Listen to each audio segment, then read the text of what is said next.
Hi, I'm Wendy from Shiny Happy World, and in this video I'm going to show you how to assemble the Morning Glory block, which is one of the blocks in the Wild Flowers quilt pattern.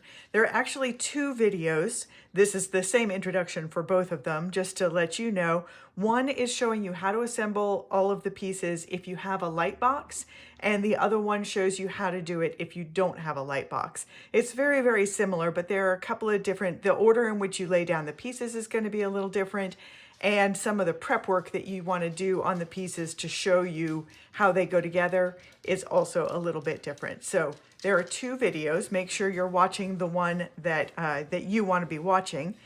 And I also just wanted to talk a little bit before I get into the details of how to put this together. I wanted to talk just a little bit about fabric and about this pattern. So this is one of my super easy patterns, which means it's really, really easy to put together. It's really designed to be easy enough for your very first applique pattern. So if this is your first applique pattern, and you're still a little scared of your sewing machine, this is going to be an easy enough pattern to do.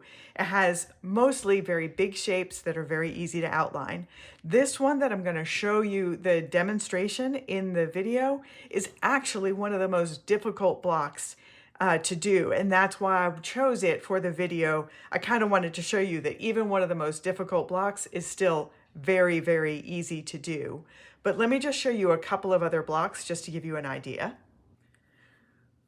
So when I say big shapes and easy to outline, this is an example of one of those big, easy to outline blocks. And one of the things that's really fun with this is usually I recommend using tone-on-tone fabrics for all of my applique patterns. It really helps the shapes stand on their own.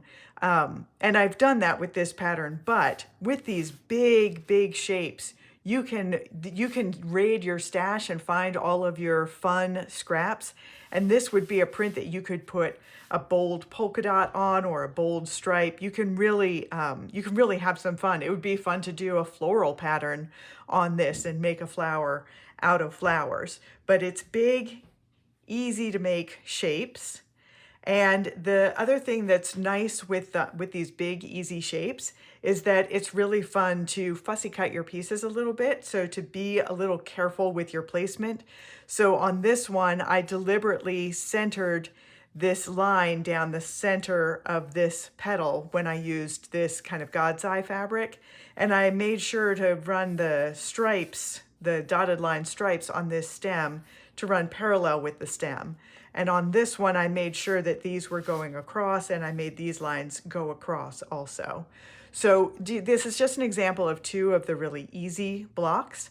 But I also wanted to point out that once you've got your feet wet on this, there are a lot of different ways that you can play with the pattern and get a little bit more advanced with it. So one of the ways that you can do that is to to mix and match some of the shapes. So a lot of the flowers in the pattern are these center, we're looking at the flower right from the middle. So these are two of the sideways ones, but this is more typical of what they're going to look like with a center view. And what that allows you to do is to mix and match the pieces from a lot of different blocks. So let me grab a different block. So for example, this one's just got a big solid middle, and I've put a fun bold stripe on that. But if you wanted to instead, you could use the same outside and this middle, but then you could layer on this star in the middle on top of that, and this center in the middle of that. I've got another example. This is a three-part block where it's got the outer ring and then an inner, more detailed ring and then the center. This is the other one of the most difficult ones. It's not actually difficult to outline this, it's just a little time-consuming, but these are all straight lines, so it's very easy to turn the corners. This pattern doesn't have any super tight turns. It doesn't have any of the eyes like most of my patterns have. So it's a really, really good one for beginners. But you could take this piece and layer it on top of the star to add some more detail to that one. So you can really play around with the pieces. The other thing is that the pattern has some examples that show you where you can add some double size blocks, like some double height blocks. For example, you can take this Morning Glory pattern and add more vines and make it a taller block. And also you can make some half blocks. And you can do that as an example to break up what is otherwise a very regular square grid, which is a great way to start. But if you're wanting to stretch your skills a little bit, the pattern shows you some ways that you can break up just the square blocks. You can also add sashing, you can add words, and the pattern includes some mock-ups of some different ways that you can lay all of those things out. So just to kind of give you a broad overview before we get started with the details of how to put this block together, I just wanted to show you some of those options. So here's how we make this Morning Glory block. Okay, this is the video that shows you how to do this with a light box. So I've got my light box all set up. I've got it turned on and the brightness up as high as it goes. So you can see I've got the light box on. I've got my placement guide with the numbered pieces on it. And then I've got a silicone sheet. So all of that is ready to go. Just a quick thing to point out, the pieces have some chalk lines on them. They're where I've transferred the dotted lines from the back of the pattern, from the pattern pieces onto the front fabric side of them. You can ignore those in this video. Those are there because I used the same pieces to do a video showing how to layer them together without the light box. And in that case, you do want those placement lines transferred.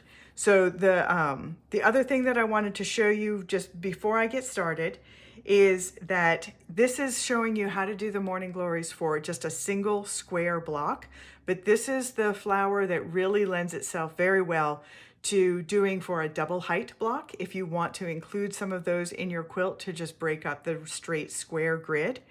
And if you do that, you're going to want to also print out a mirror image of your placement guide and some pattern pieces that are the mirror image. And what you're going to do, and I'll just show you really quickly here, you'll have one piece just like the standard pattern pieces, and then you can take your mirror image and you can tuck that behind here and continue tucking regular orientation, reversed, regular, reversed, and you'll get a nice S-shaped vine going up into as long a block as you want it to do.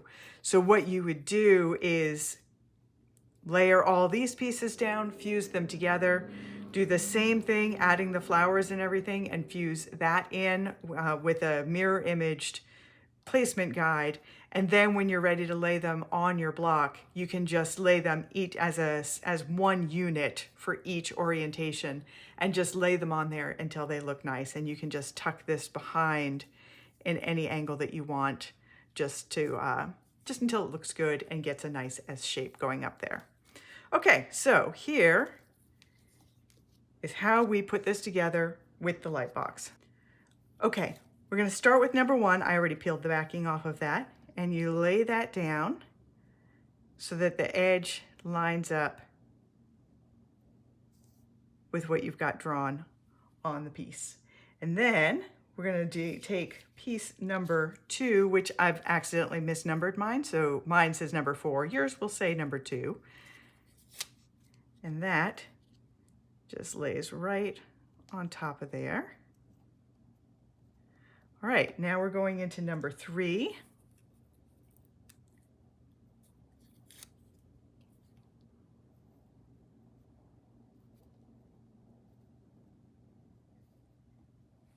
And number 4.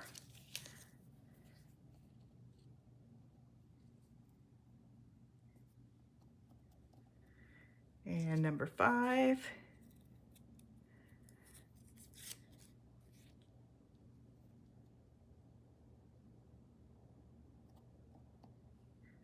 And number 6 for the last flower.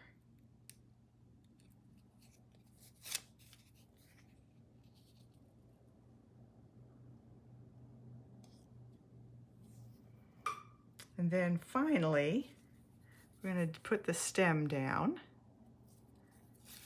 I'm going to try and do it without shifting any of these flowers, but I can always move them around. Yep, there we go.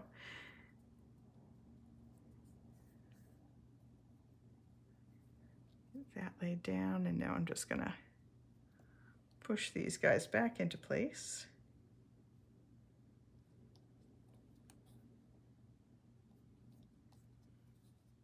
Okay. So now I'm going to take this over to my ironing board and I'm going to fuse it into place right on the silicone mat, which feels horribly, horribly wrong, but that's what it's made for. Then I'm going to let it cool and carefully peel it up and lay it out on my block and then fuse it into place. Then I'm going to take it to my sewing machine and do all of the outline stitching. So normally on these, I would outline them with black. I do almost all of my quilts are outlined with black and just a simple straight stitch. But on this one, I wanted to do something a little bit different just to show you another option. And what I'm going to do is outline each piece in a color that matches the flower or the vine, but not exactly. So for the blue, I'm going to do a very, very dark blue. And for the green, I think I'm going to do a very dark green. For some of the ones where I've got a darker fabric, I'm going to use a very, very light color so that the outlining is still going to give me some very, very clear definition, but it'll be in a different tone of the same color, just for a different kind of look, so you can see if you like how that looks. And if you really like that look, you can do it in any of the quilt patterns. I just thought the flowers would be a good one to demonstrate it. So after I get that done, I'll bring it back here and show you all of the outlining and the finished block. And here's the block all finished. And as I mentioned, I did something a little bit different with the outlining this time. Usually I outline stitch all of my blocks with just black thread. And I do really like the cartoony effect that gives. And I've done that with other versions of the wildflowers and it works great. But for this one, I just wanted to show you an example that you can also use colored thread to outline the pieces. I'm not sure how much it shows up on the Morning Glory because this dark blue that I used might be showing up black or nearly black on your screens. So I've got a few other examples that I wanted to show you, but I outlined all of the pieces in a different shade of the color that of the fabric I used. So in this case, I used dark blue around these lighter blue, and I used a light green on top of this green. And then on this blue one, you can see it a little more clearly. This is a navy blue around this lighter blue middle, and then I used a very light blue on the darker blue flower petals. And then I used a dark green on the sides of that stem. And on this crocus, I used some darker purple around the purples. I particularly like how it shows up on the pink. So I used red around this darker pink, dark orange around the center, and then a darker hot pink on top of this lighter pink. And then I've got this very light stem with a darker green outline. And then I love this pink one also. So again, I used red on the darker pink and I used hot pink on the lighter pink. And then I used a darker green stitching around that green piece. So just a little something to play with when you do your outline stitching. You always have the option to do something different than what I do in the example. So again, my examples are almost always just black straight stitching, and I like to go around all the pieces 3 times to give it a little bit of a sketchy kind of look. I want it to look like a drawing from my sketchbook, but you can do once around with a thicker thread. You can do decorative stitching around it. You can do a different color. You've got a lot of different options, and I have tutorials at Shiny Happy World that show you a lot of those different details. But this is the first time that I've done this color on color, tone on tone color, and so I wanted to point that out for this pattern. So that is how you assemble the blocks for the Wild Flowers pattern. And again, I'm Wendy from Shiny Happy World, and I'll see you next time.